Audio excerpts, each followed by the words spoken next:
we're now going to hear from another powerful voice from our trade union movement, here representing Unite the Union London and Eastern Region. Please welcome Jim Kelly.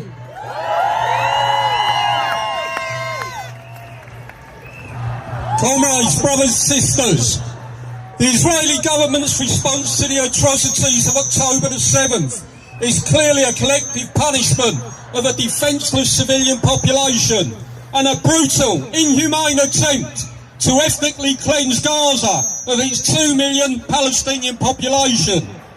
And when you listen to the terminology being used by Netanyahu and other Israeli government ministers, labelling the Palestinian civilian population as less than human, subhuman or human animals, this is not just the language of racism, this is the language of fascism.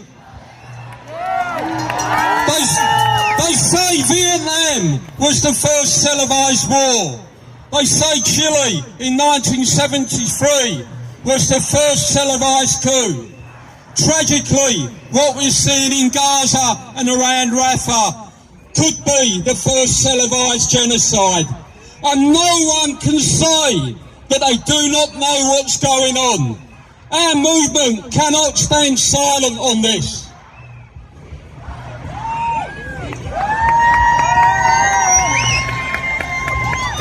I'm here tonight as the chair of the London and Eastern Region of Unite the Union. And my region has a long history of support for the Palestinians and the Palestinians in Gaza.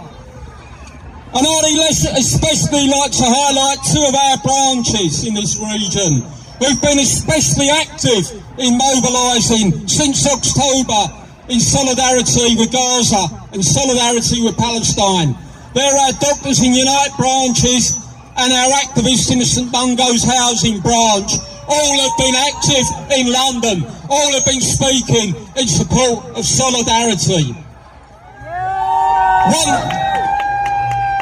And as far as Israel is concerned, Israel cannot extinguish a people's right to freedom and self-determination. And despite the murderous military onslaught, Palestinians in the West Bank and Palestinians in Gaza have stood up, fought back, and are struggling still. And it's up to us as trade unionists to stand with them, to give a voice for the voiceless. We are stronger when we stand up for the oppressed. We are stronger when we stand up for the Palestinian people. And every Israeli government minister and every IDF commander is implicit in war crimes, and every one of them should be arrested for what they've done since October.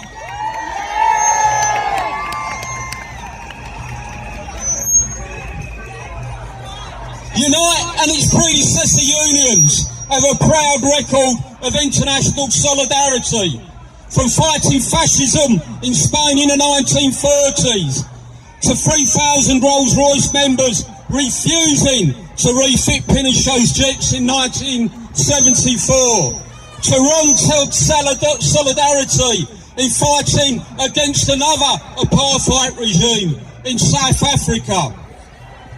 So, Unite London and Eastern Region will continue to support and implement our democratically agreed policies in this union of fighting side by side with our brothers and sisters in Gaza, in the West Bank and in Palestine.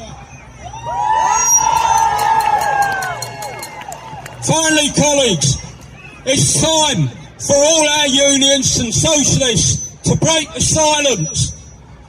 The IDF onslaught on Rafah, now being finalised, needs all the trade union movement, all our general secretaries, to be publicly condemning the brutal, indiscriminate onslaught on 1.5 million Palestinians, mainly women and children, forced into the small area of Palestinian land around Gaza.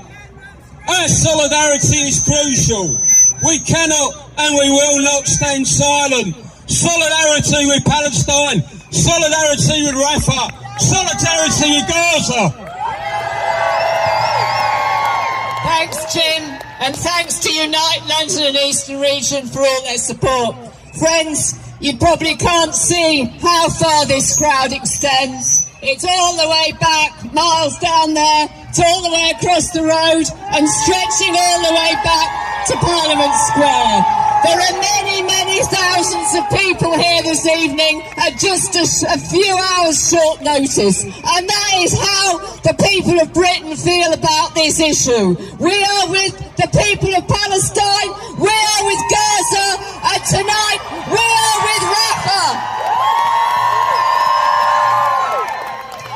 Friends, our next speaker is representing